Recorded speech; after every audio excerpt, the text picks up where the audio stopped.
Sure, it's the dead of summer. There's no hockey news other than weddings and honeymoons. But on today's edition of Locked On Oilers, preview of the 2026 NHL trade deadline.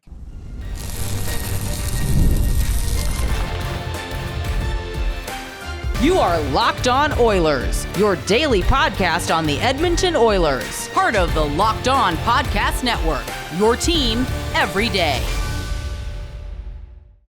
Everyone, and welcome to this Thursday edition of Locked On Oilers. I am your host, Nick Zararis. This upcoming fall will be my fourth season as a host on the Locked On Podcast Network, and I want to thank everyone that is making Locked On Oilers their first listen of the day. Locked On Oilers is a part of the Locked On Podcast Network, where we've got your team covered every day. And today's show is brought to you by our friends over at FanDuel. Football season is right around the corner. Visit the FanDuel app today. Start planning your futures bets now. On today's very ludicrous edition of Locked On Oilers, we're going to talk about pending unrestricted free agents and why I think this is a fun exercise to do in the dead of summer when there's not a whole lot going on. So we're going to open up our show by just talking about some of the names that are, at least as of this recording, pending unrestricted free agents in the summer of 2026. Of course, this class is headlined by Connor McDavid, who, unless the Oilers are out of a playoff spot, and he has not signed an extension, which I do believe he will be interesting to say the least. I think we will start with just the lay of the land. I have 5 names, 5.5 if we include McDavid written down. I have a second segment titled What Happens at the Deadline, trying to piece together what the Oilers might need, what players might become available.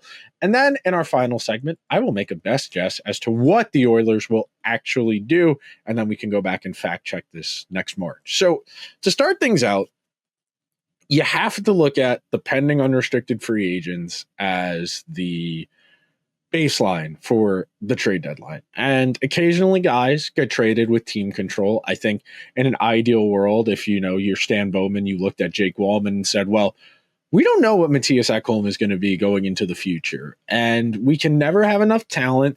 And if we get Jake Walman in here for a playoff run and a full season to evaluate, then I have enough information to make a decision as to whether or not we want to keep Jake Walman long-term and look at him as our long-term Mattias Ekholm replacement, or if we think he might be a bit expensive for our price point, and after having him in-house for a full season and a playoff run, hopefully 2 full playoff runs, you will have a pretty good understanding of what Jake Walman can do as an Edmonton Oiler. You will have enough actionable information to decide one way or another whether or not you would like to keep him.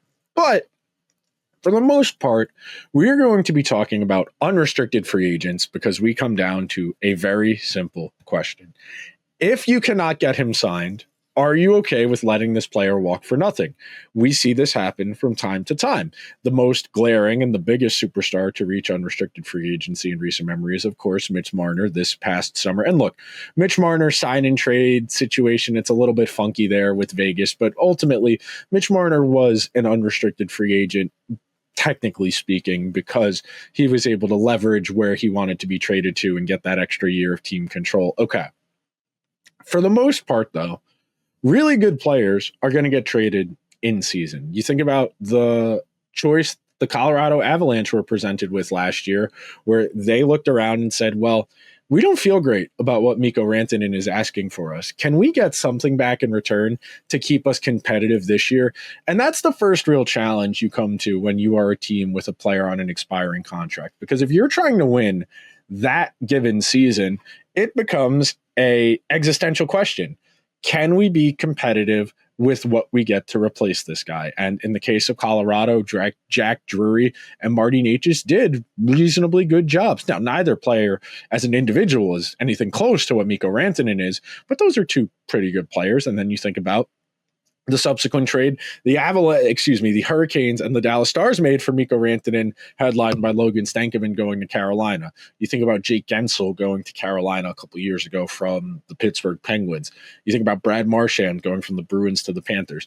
Those pending unrestricted free agents are the players who have the most liquidity, that you can get them for a short period of time, you can audition them, and if you like what you got, you can try and sign them between the time the season ends and the start of free agency on July 1st. The advantage of trading for one of these guys is, like I just said, they're pretty liquid. With a little to no commitment tied up to a guy, it puts you in a position where you can just evaluate the performance and go from there. And that brings us to a free agent class next summer that is headlined by some truly remarkable players. Now, as I said at the outset, and I will continue to reiterate, I think Connor McDavid will sign an extension with the Oilers. I think it'll be for 4 or 5 years. He will not be a pending unrestricted free agent at next March's trade deadline. And even if he were, I think the Oilers would be in the same exact position the Maple Leafs were, where you would not be able to justify trading a player of this caliber because the return you would get would not be enough to maintain your contender status. You would almost be better off pushing your chips on an all-in on an expiring player than you would be trying to get 3/4 or 5/6 of the value back. I think there's a strong argument the Avalanche might have been better off just trying to roll with Mikko Rantanen. Ditto for the Hurricanes. Maybe you have Mikko Rantanen, your fortune changes. And that brings us to some of the other names. Jack Eichel, for instance, is somebody who will be an unrestricted free agent next summer.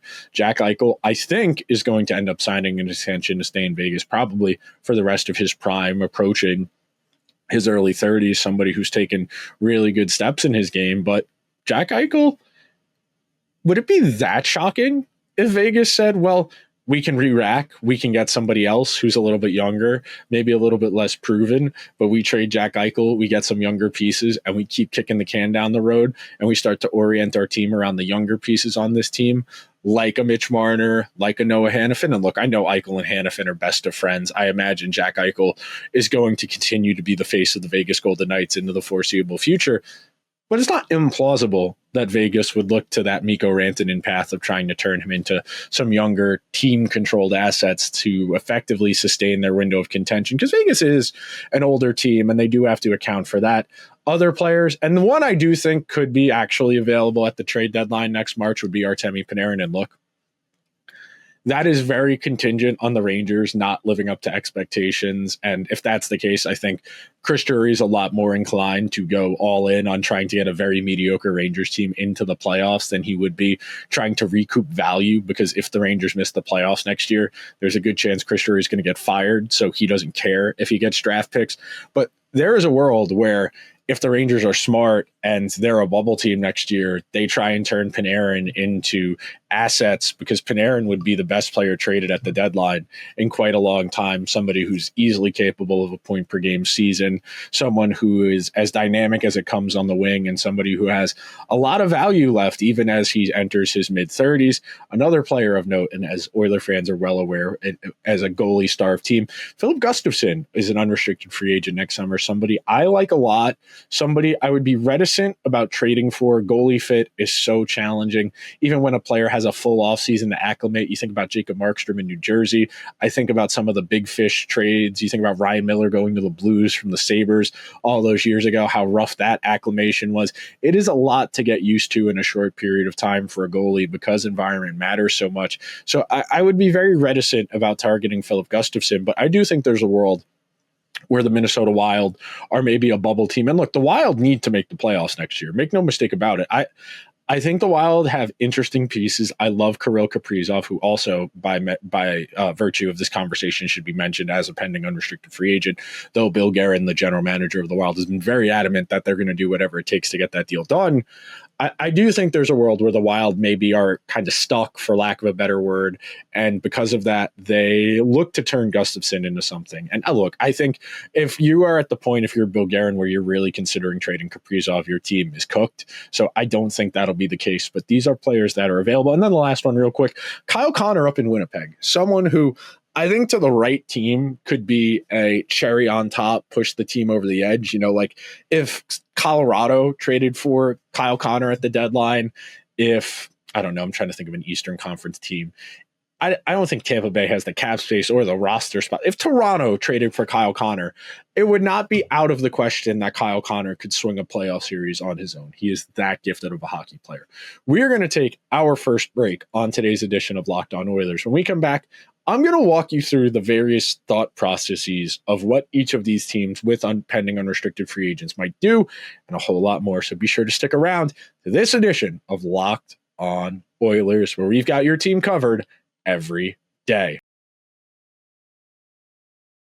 August 26th is officially FanDuel Futures Day, a brand new holiday for football fans who live for bold predictions and preseason hunches.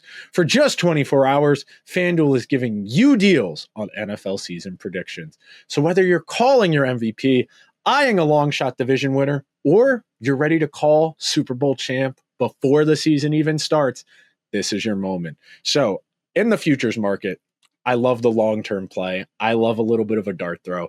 So if I was going to do a flyer, I would be looking for a quarterback on a good, not great team taking a leap. So CJ Stroud is a good example of somebody I would target because there would be great value on CJ Stroud winning MVP. Maybe somebody like Baker Mayfield or Jared Goff in that outside periphery on a good team that maybe elevates their game to another tier. Lamar, Josh Allen, Mahomes, that's boring. Go for the long shot. Or if you're me and you're boring, at least in one aspect, I do think the Eagles are going to run it back. They're clearly the best team in the NFC, and whoever survives the AFC playoffs is going to be dinged up by the time they get to the Super Bowl.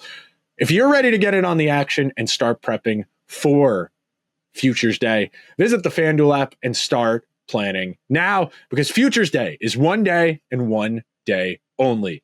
FanDuel, play your game. Thank you to everyone who is hanging out on this Thursday edition of Locked On Oilers, where we are walking through the NHL trade deadline for 2026. And look, real quick, we can walk through this process. So the way this typically works, if you're an NHL franchise, you have your pro scouts looking for certain skill sets. You're not looking at specific players.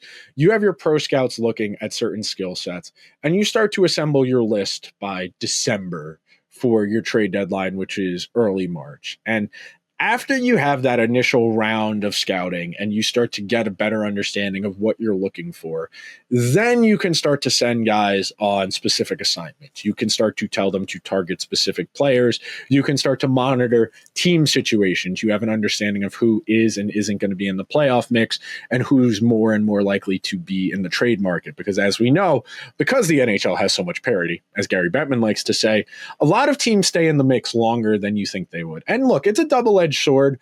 Competitive teams are going to try and wait as long as possible to execute a trade so they can accrue as much cap space as possible, so they don't have to get rid of a useful player. They don't have to send good players to the young players to the AHL just to accrue extra space. So it's not just a one-way street of too many teams think they're in the mix even when they're not. It's also contenders wanting to wait as long as possible to execute those trades. So that's something worth considering as well.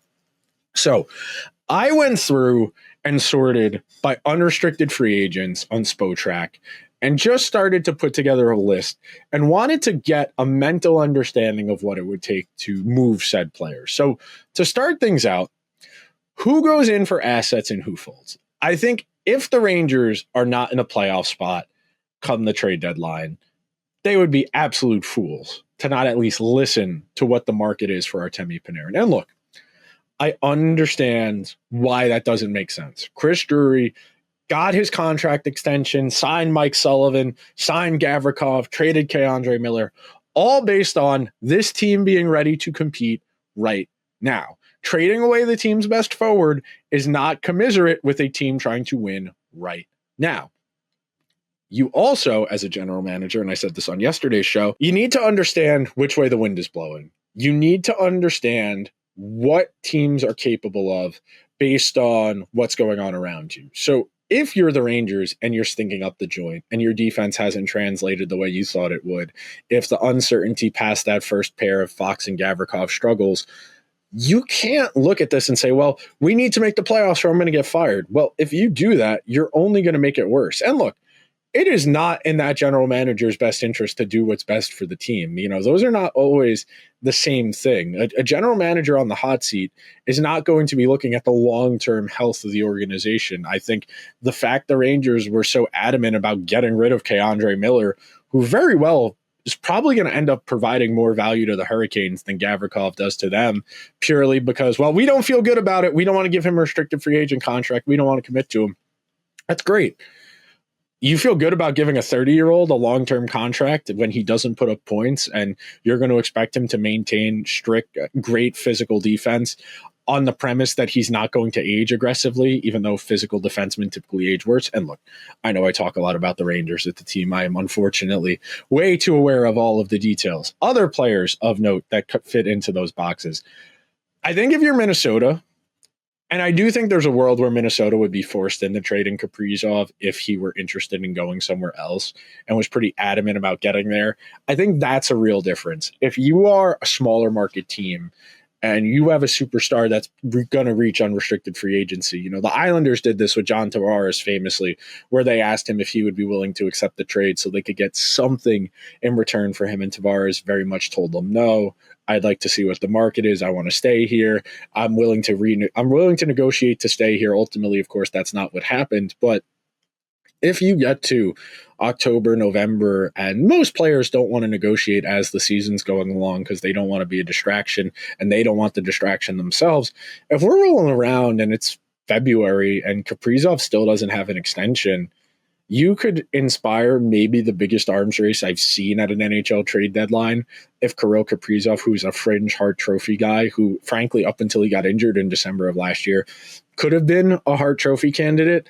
If that caliber of player is available, teams would be willing to move almost anything to acquire them. And I think there's a strong possibility that if Kaprizov wanted to go somewhere else, or had his heart set on getting to unrestricted free agency to earn as much money as he possibly could on an annual basis, the Wild would be idiots to not facilitate that. Because if a guy tells you, I'm getting to unrestricted free agency no matter what, or I don't want to sign here because I want to see what's out there, as a team like Minnesota that historically has had a bit of a hard time courting free agents or players to stay long-term. And look, I know Zach Parise and Ryan Suter, but those are kind of extenuating circumstances, both guys being from the area. That makes it a little bit different than, say, Kaprizov wanting to stay. I know they have that Marco Rossi situation that needs to be solved as well.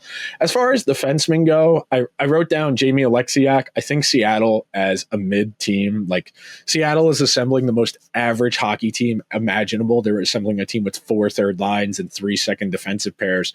And Joey Decort's not bad, but Seattle, that is the type of team that you can pencil in as a team to get mined at the trade deadline. If you're the Oilers, and look, I know trading in the division can be a challenge at times. You don't know what's going to happen there with Jason Botterill and how willing he's going to be to make a trade in your division. But at the same time, if the money's good, money's green no matter what. And if you're the Oilers and you need to make those moves, you have players in mind. There are other guys on Seattle, one of whom Oilers fans are very familiar with. We're going to talk about in our third and final segment. But just understand that by December, you're going to have a reasonable idea of who's definitely out of it. And that might only be 4 or 5 teams. But based on that, you can start to get an idea of who you're going to target. And the Sharks, Jake Wallman, textbook example. The Oilers knew they needed a top 4 defenseman. They spent a lot of last year with a piecemeal top 4 with Kulak and Nurse playing a lot together, and it worked reasonably well in the regular season. And Kulak, to his credit, was really good in the playoffs, playing alongside Evan Bouchard in the absence of Matthias Ekholm. So we are going to take our second and final break on today's edition of Locked On Oilers. When we come back, I'm going to give you my best guess as to what the Oilers are going to do 9 months from now ahead of the trade deadline, coming up next on this edition of Locked On Oilers, where we've got your team covered every day. Have you ever decided at the last minute to head to a ball game with friends or family? Maybe it's game day, and suddenly you have that itch to be at the game. That's exactly where Game Time comes in. It's the easiest way to grab last-minute tickets without the stress. With the money you save on tickets, you can splurge on food, drinks, merch, or even invite more people to go to the game with you. Game Time makes it happen. Game Time makes buying tickets so fast and simple. Prices on the app drop the closer you get to first pitch, and they've got incredible last-minute deals, clear seat views, and a lowest price guarantee that takes the worry out of buying. Game Time is the official ticketing partner of Locked On MLB and makes it easy to browse the app for exciting games. My Mets are in the worst losing streak imaginable. They've lost 12 of the last 13. Probably going to get to a Met game once I come back from vacation late next week. If you're tired of endless scrolling, trying to look for the best deal, Game Time Zone Deals pick the best seats in the section you're looking at. And my personal favorite part of the Game Time ticket experience is the panoramic seat view in the app before you buy, so you know exactly where you'll be. Take the guesswork out of buying tickets with Game Time. Download the Game Time app, create an account, and use code LOCKEDONNHL for $20 off your first purchase. Terms apply. Again, create an account and redeem code LOCKEDON NHL for $20 off. Download the Game Time app today. Last minute tickets, lowest price, guaranteed. Thank you to everyone who is hanging out on this Thursday edition of Locked On Oilers. By the time you are watching this, I very much will be in Ireland. So if there is breaking news, I more likely than not will not have anything for you until the next day because of the time change, etc. But as we operate here in the dead of summer, I really like doing these grand ideas, these philosophical conversations, because there are so many factors to consider in basically any decision when it comes to hockey, when it comes to how good a player is, what you can expect from them. And a lot of this comes down to the right circumstances at the right time. I think you could say that of pretty much any transaction in sports, but when it comes to the trade deadline in particular, we have historically seen the teams that make the strategic additions typically be the ones that outperform the ones that land the big fish. I think Florida last year is an outlier situation. Brad Marchand, probably the highest profile player traded at last year's deadline. They also acquired Seth Jones, who once upon a time had quite the reputation, even though he's probably more of a 2-3 than a 1, though those are two substantial pieces. You know, Florida the year before, Nico Mikkola and Vladimir Tarasenko, Vegas adding Ivan Barbashev, Colorado adding Josh Manson and some other depth guys like that. You go to Tampa Bay adding Blake Coleman and Barclay Goodrow. Those are nice targeted additions. I think anytime you were trying to add a significant piece, a top 6 forward, a first pair defenseman, I don't think that's enough time, those 10 to 15 games at the end of the regular season post-trade deadline, for that type of piece that plays that significant of a role to truly settle in their new environment and be able to play to the utmost of their abilities. You know, we talk so much about environment and style because they matter so much, because hockey is such a weak link sport that even if you're a gifted player, if you don't necessarily fit with what the team that acquires you wants to do, you're going to have a really difficult time, even if you are a gifted hockey player. And I know a lot of people will say, well, if you're that good, you'll outplay your environment. There are very few players in the world capable of wholesale outplaying their environment. So I think the biggest questions the Oilers have is, do any of their young guys, meaning Savoie, Podkolzin I'd put in there, Trent Frederick I'd put in there, and Eichel, do any of those 4 guys really stick in the top 6? If any of those guys are on pace for 15, 20 goals, I don't think you need to necessarily go crazy at the trade deadline. I think you're looking more in that third line type forward role, maybe an Adam Henrique replacement to kick him out to the wing. I think there's the possibility maybe you want to try and get Howard or Savoie onto McDavid or Draisaitl's wings, so that way you can play Ryan Nugent-Hopkins as that third line center and kick Henrique out to the wing there, or maybe drop Henrique down to the fourth line center role altogether. I know Henrique makes a bit too much money to feel comfortable with him being a fourth liner, but I do think there's a real possibility that Henrique just isn't at the talent level and the ability to be a third line center on a Stanley Cup caliber team. I think if those guys, Howard, Savoie, Podkolzin, Frederick, etc., if none of those guys really hit in the top 6, and it's really just Mangiapane, Ryan Nugent-Hopkins, and Zach Hyman, and then a fourth guy rotating in, I don't think you're going to see the Oilers find a way to go out there and get, I don't think Kaprizov or Artemi Panarin are going to get traded at the deadline, just because if you trade either of those guys, you're almost certainly going to lose the trade and look bad. And more likely than not, if the Wild or Rangers are in a position, wow, that was hard. I just tripped on my words terribly there. Sorry, I apologize.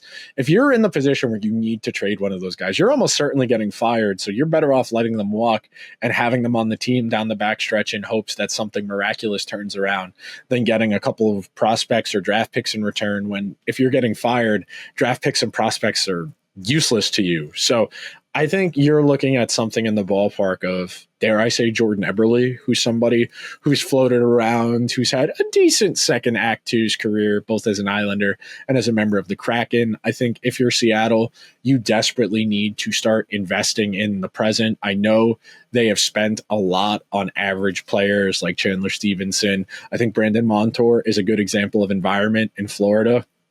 He was tremendous in Seattle. He's just another guy. And I think if you're Seattle, continuing to just fill your roster with okay and fringe guys, giving Ryan Lindgren a contract, crazy, just really poor asset management by Seattle. And look, I know people want to make excuses for them. Hey, everyone learned their lesson from the Vegas draft. They've also made terrible financial decisions with players who just aren't worth the contracts they've been signed to. So I think when you think about the Oilers going into this upcoming season, they undoubtedly need at least one, if not two, top six wingers. I think there's a strong argument that they need to look into a long-term Matthias Ekholm replacement. And look, if Ekholm wants to come back at a reduced rate as a second or third pair guy into the future, into his late 30s, that's definitely worth exploring. I think how the upcoming season goes will color a lot of the perception of Ekholm going forward if he bounces back well, or if what we saw in the Stanley Cup final was a sign of things to come. I think the Oilers would be well within their rights to say, you've given us a lot of great hockey, but we don't have a role for you going forward, especially at an expensive price point, because we're still trying to win right now. And even if you are still a decent player, we can't afford to give you a market rate at your position, because you're going to want to be paid as a first pair guy when we see you as more of a second or a third pair guy. I think looking for that long-term replacement, and look, that might be Jake Wallman, but Jake Wallman does not have a contract for the following season and needs to be signed, needs to be extended. So if Jake Wallman gets extended and you're looking at Jake Wallman and Evan Bouchard and Darnell Nurse as your building blocks long-term, okay, you still need one more top four defenseman. I mentioned Jamie Alexiak before. I think he's probably a little too good to be a third pair guy, but I think you could do far worse than him. I also think that creates a redundancy problem with left-handedness, because if you have Ekholm, you have Wallman, you have Nurse, you have Kulak, and then you go out and add Alexiak too, that's four right-handed defensemen, left-handed guys for three spots, and that's just not going to work.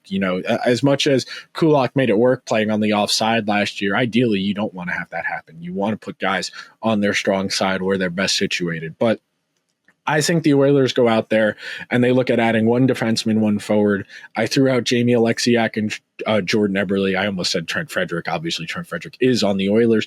Hey, maybe Trent Frederick's the guy who makes a leap and cements himself as a top six winger kind of out of nowhere. That'll do it for today's edition of Locked On Oilers. Thank you to everyone who made Locked On Oilers their first listen of the day.